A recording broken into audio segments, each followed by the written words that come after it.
Sir Gafoor గారు, ఈ యాక్చువల్గా మీరు గతంలో కూడా మన డిబేట్లోనే టీడీపీ ప్రతినిధుల్ని అలాగే ఈ ఎన్డీఏ గవర్నమెంట్ని ఉద్దేశిస్తూ ఇంకా మాట్లాడితే సలహాపరంగాను అది గ్రౌండ్ లెవెల్లో కనపడుతున్నాయి అని చెప్పి గత సంవత్సర కాలంగా మీరు చెబుతూనే ఉన్నారు. ముఖ్యంగా ఇసుక మైనింగ్ అలాగే ఈ రకమైన లిక్కర్ విషయాల్లో కూడా బిల్డ్ షాపులు ఇటువంటివన్నీ కూడా అందరికన్నా ముందు లేవనెత్తింది ఎప్పట్లాగానే లెఫ్ట్ పార్టీస్ తరఫున మీరు. అంతా కూడా బాగానే ఉంది, ఇది మంచి ప్రభుత్వం అని చెప్పేసి ఎప్పుడైతే ఒక సంవత్సరం క్రితం ఇంటింటికి వెళుతూ ప్రచారాలు చేస్తున్న నేపథ్యంలోనే అప్పుడే చెప్పడం స్టార్ట్ చేశారు. అది ఇంతింతై ఒట్టుడెంతై అన్నట్లుగా ఇప్పుడు వీళ్ళ కంట్రోల్లోకి కూడా తప్పిందేమన్న పరిస్థితి కనపడుతుంది. నిన్న కూడా నేను డిబేట్లో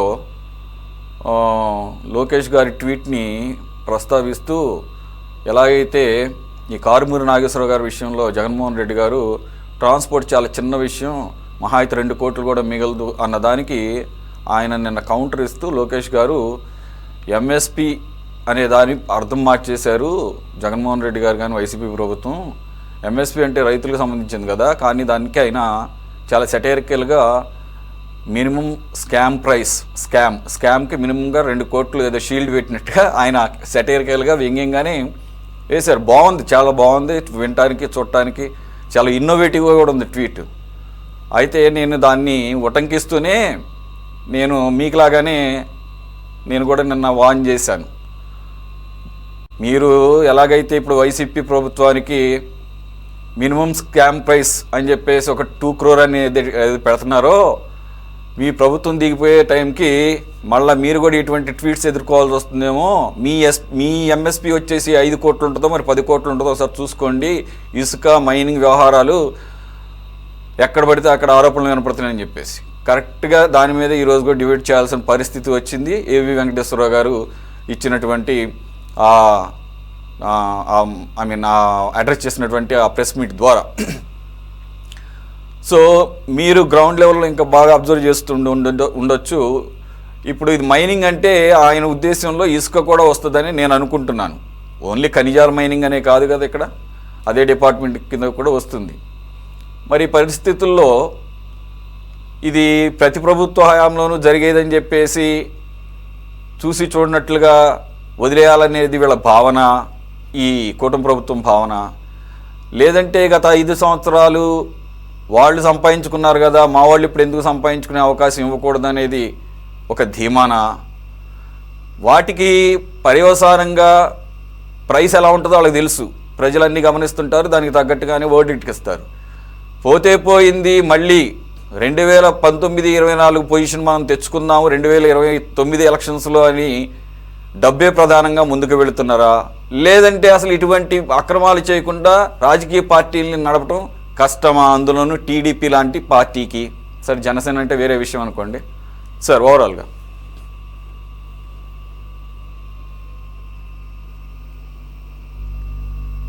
సురేష్ గారు, ఫ్యాక్ట్ ఏమిటంటే ఇప్పుడు మనం వాస్తవాలు మాట్లాడుకోవాలా. గురునాథం గారు కూడా ఉన్నారు, మంచిది, వాళ్ళ పార్టీ దృష్టికి తీసుకుని వస్తే నాకేం అభ్యంతరం లేదు. గుంటూరు జిల్లాకు మీరు పోయి కృష్ణా నది వెంట ఉండేటువంటి గ్రామాల్లో తెలుగుదేశం పార్టీ వాళ్ళని అడగండి. అక్కడ ఉండేటువంటి తెలుగుదేశం పార్టీ వాళ్ళను ఆ నదిలోకి రానివ్వడం లేదు. అంతా మొత్తం తాడేపల్లి నుంచి మానిటర్ అవుతుంది ఇసుక వ్యాపారం అంతా. ఏమిటి, వాళ్ళు తెలుగుదేశం వాళ్ళే. ఒక నాయకుడిని కొడితే అతని కాళ్ళు విరిగిపోతే బీఆర్కే న్యూస్లో పెద్ద స్టోరీ వచ్చింది. నేను కూడా మాట్లాడిన ఆ విషయంలో. తెలుగుదేశం వాళ్ళనే కొట్టింది కూడా, ఎవరు ఎమ్మెల్యే మనుషులు. ఏమిటంటే ఈరోజు ఇసుక వ్యాపారం అనేటువంటిది గతంలో వైసీపీ కాలంలో ఏ పద్ధతిలో అయితే ఇసుక ఫ్రీ లేదండి. ఇప్పుడు ఇసుక ఫ్రీ లేదు. పైకి ఏం చెప్తారు వీళ్ళు నాకు తెలియదు, కానీ ఇసుక రేటుకు అమ్ముతున్నారు. రేట్లో కూడా అప్పటికి ఇప్పటికి పెద్ద తేడా లేదండి. ఇది గవర్నమెంట్కి రావడంలా. ఇవాళ గవర్నమెంట్ కన్నా వస్తే నాకేం అభ్యంతరం లేదు, సరే గవర్నమెంట్ కన్నా కొంత ఆదాయం వస్తుంది అని. గవర్నమెంట్కి రావడం లేదు. ఇది కొంతమంది యొక్క ఆధిపత్యంలో ఎమ్మెల్యేలు వాటా ఉంది. తాడేపల్లి కేంద్రంగా నడుస్తూ ఉంది. అన్ని జిల్లాలో ఈ వ్యవహారం నడుస్తుంది. ఏబి వెంకటేశ్వరరావు గారి దృష్టిలో ఏముందో నాకు ఆ వివరాలు తెలియవు, కానీ అది ఫ్యాక్ట్ అండి. ఏబి వెంకటేశ్వరరావు గారు చెప్పింది అది అక్షరాల నిజం. నాకు ఇంకా గురునాథం గారికి నేను చెప్పదలుచుకున్నా, నాకు మెడ్రాస్ నుంచి తెలుగుదేశం ఫైండింగ్ మెంబర్స్లో ఒక ఆయన, అంటే ఎవరైతే ఫౌండర్స్ ఆ రోజుల్లో ఉన్నారో వెరీ లిమిటెడ్, ఎన్టీ రామారావు గారితో పాటుగా ఒక ముస్లాం ఉన్నాడు చెన్నైలో. వాళ్ళకి తెలిసే, మా పేరు నాకు తెలియదు, పేరు నాకు కూడా తెలుసు, నేను చెప్పదలుచుకోలేదు. ఆయన ఒక సందర్భంలో మాట్లాడి చెప్పాడు, సార్ జగన్మోహన్ రెడ్డి గారు మిగతా వాళ్ళు అన్యాయంగా మా మీద విమర్శలు చేస్తున్నారు. ఎవరి మీద? సామాజిక తరగతి మీద. మా సామాజిక తరగతి ఏదో బాగుపడిందని కాదండి. ఈ రాష్ట్రంలో 3 చేతిలో మొత్తం ఈరోజు ఆర్థిక వ్యవస్థ ఉన్నది. శేఖర్ రెడ్డి మైన్స్ అన్ని ఆయన చేతిలో ఉన్నాయి. కృష్ణారెడ్డి, మెగా కృష్ణారెడ్డి కాంట్రాక్ట్స్ అన్ని ఆయన చేతిలో ఉన్నాయి.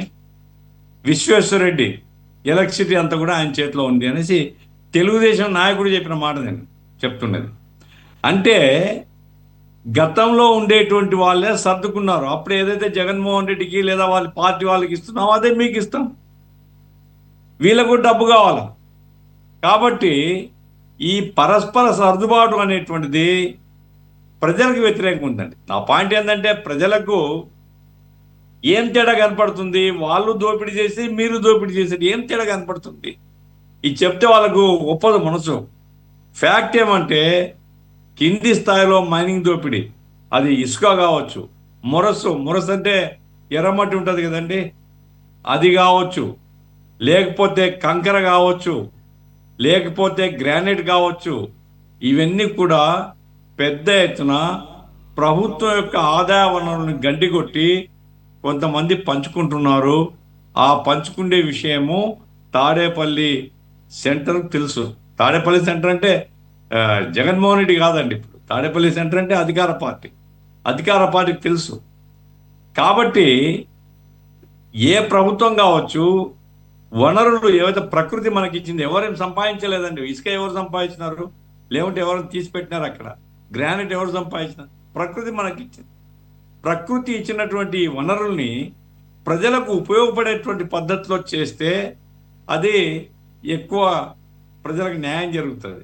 అట్లా కాకుండా అక్రమంగా ఈ ఆదాయం అంతా కొంతమంది చేతులకు పోతూ ఉంటే అది ఎవరికైనా బాధనే. ఏబి వెంకటేశ్వరరావు చెప్పిన దాన్ని సీరియస్గా ప్రభుత్వం పరిగణలోకి తీసుకోవాలా. ఏబి వెంకటేశ్వరరావు మీద ముద్ర వేస్తా సులభంగా ఏమంటే, ఈయన ఈ మధ్య వైసీపీకి అనుకూలంగా ఉండాలి అని. ఏబి వెంకటేశ్వరరావు గారితో నేను చాలా సందర్భాల్లో మాట్లాడినాను. ఆయనే వైసీపీకి అనుకూలం కాదు. సరే, ఆయన ఏదో పార్టీ పెట్టాలనుకుంటే పెడితే మంచిది, అది వేరే సంగతి. కానీ ఆయన అనేక విషయాలు చెప్తూ ఏం చెప్తున్నాడంటే, రాష్ట్రంలో కుమ్మక్కు వ్యవహారం నడుస్తుంది, దానివల్ల రాష్ట్రం నష్టపోతుంది అనేటువంటిది ప్రధాన ఆరోపణ. అది నిన్న కూడా ఆయన చెప్పాడు. ఆ నవలూరు దగ్గర కూడా ఆయన చెప్పాడు, జగన్మోహన్ రెడ్డి కాలం మేలయ్య మీకంటే. సరే, అది వేరే సంగతి. నా పాయింట్ అంతా ఏమంటే, ప్రకృతి వనరుల్ని ప్రజలకు ఉపయోగపడే పద్ధతిలో చేయడం ప్రభుత్వం యొక్క బాధ్యతగా ఉండాలి. అట్లా కాకుండా ఎమ్మెల్యే అతను పోయినాడు, ఇంకో కొత్త ఎమ్మెల్యే వచ్చినాడు, ప్రజలకు మాత్రం ఏమీ ఉపయోగం లేదు. ఆ ఎమ్మెల్యే ఎట్లా దోచుకుంటున్నాడు, ఈ ఎమ్మెల్యే ఎట్లా దోచుకుంటాడు అనుకోండి, కంట్రోల్ వాళ్ళ చేతుల నుంచి వీళ్ళ చేతిలోకి వచ్చింది అనుకోండి, ఒకవేళ మీరు పంచుకునే దాంట్లో మీకు తేడాలు రావచ్చు, మీరు బాగుపడవచ్చు, కానీ ప్రజలకి ఏంటని ఒరిగేది? ఇది చంద్రబాబు నాయుడు గారు, ఆయనకు తెలియదని నేనేం అనుకోవడం లేదు. రాష్ట్రంలో ఏం జరుగుతుంది, ఎక్కడేం జరుగుతుంది. ఇప్పుడు గుంటూరులో ఘర్షణ జరిగింది. గుంటూరులో ఇంతకుముందు చెప్పాను కదా నేను, గుంటూరులో ఘర్షణ జరిగింది. ఒకతను కాలు ఇరగొట్టినారు, వాళ్ళే తెలుగుదేశం వాళ్ళే. అతను మొత్తం తాడేపల్లి ఆఫీస్ పోయినాడు, ఎంక్వైరీ చేసినారు, అంతా చేసినారు. ఏం యాక్షన్ అంటే నో యాక్షన్. సర్దుకొని పోండి, ఇంకోసారి ఘర్షణలు జరగకూడదు. అది కాదు కదా. అతనేమంటాడు, ఆ దెబ్బలు తిన అతను, సార్ నేను అడిగింది ఏం లేదు, నా ఆదాయం కోసం కాదు, గ్రామానికి వచ్చే ఆదాయం గ్రామానికన్నా వినియోగిస్తామని చెప్పాను నేను, అది కూడా వినడం లేదు వీళ్ళు అని. కాబట్టి ఇదేదో పైకి ఏమని చెప్పొచ్చండి, ఇట్లా టీవీ ఛానల్స్తో వాళ్ళు డిబేట్ నిరాకరిస్తారు, సరే మేము ఆరోపణ చేస్తాము, అట్లా గడిచిపోతుంది. కానీ ప్రజలకు మాత్రం ఫ్యాక్ట్స్ తెలుసు. ఇప్పుడు మా జిల్లా ఉంది, కర్నూలు జిల్లాలో యథేచ్ఛగా దోపిడి ఉంది. కొంతమంది ఏమో తమకు వాటర్ రాలేదు. ఇప్పుడు ఆ ఆలూరు తగాదా అదే, ఆలూరు తగాదా ఇసుక కోసం, ఇసుక డబ్బుల కోసం వచ్చింది. కాబట్టి నా పాయింట్ ఏంటంటే, మీరు డబ్బులు వసూలు చేస్తే మీరు వసూలు చేయండి గవర్నమెంట్గా, వచ్చే ప్రతి రూపాయి గవర్నమెంట్కి రానివ్వండి, అభ్యంతరం లేదు. గ్రానైట్లో కానీ అట్లాగే ఈ ఇతరత్ర ఖనిజ వనరులు ఏవైతే ఉన్నాయో అన్నింటిలో కానీ ప్రజలకు ఆదాయం చెందాలా, ప్రభుత్వానికి రావాలా, ఆ డబ్బు ప్రజల సంక్షేమానికి ఉపయోగపడాలి, లేదా గ్రామీణ అభ్యుదయానికి పంచాయతీరాజ్ కానీ ఇవ్వండి. అట్లా కాకుండా వ్యక్తుల యొక్క చేతుల్లో ప్రజా సంపద అనేటువంటిది ఏ పార్టీ అధికారంలో ఉన్నా అది తప్పు, అది తప్పు, అది తప్పు మాత్రమే చెప్తాను నేను. మార్పు పెద్దగా లేదు. ఆ విషయంలో వాళ్ళు ఎంక్వైరీ చేస్తే ఆ ఎంక్వైరీలో మేము కూడా హాజరై చెప్పడానికి కూడా సిద్ధంగా ఉన్నాం. ఏమైనా ఇవేం తెలియదు వాళ్ళకని నేను అనుకోవడం లేదు. దయచేసి ఇప్పటికైనా సరే, ఎందుకంటే ఇంకా 2 years 2.5 years ఉంది మీకు, ఇప్పుడైనా సరే దాన్ని కంట్రోల్ చేయకపోతే పెద్దగా ప్రజలు ఎవరి ముఖార విందాన్ని చూసి ఓటేయారు సార్. ఆ జగన్మోహన్ రెడ్డి ముఖార విందం బాగాలేదు, ఈయన ముఖార విందం బాగుంది, అట్లా ఓటేయరు. ఎవరి పరిపాలన బాగుంది, ఎవరి పరిపాలన మాకు న్యాయం జరిగింది అనుకుంటారు. కాబట్టి వాళ్ళు ఆత్మహత్య చేసుకుంటే మంచిదని నా అభిప్రాయం.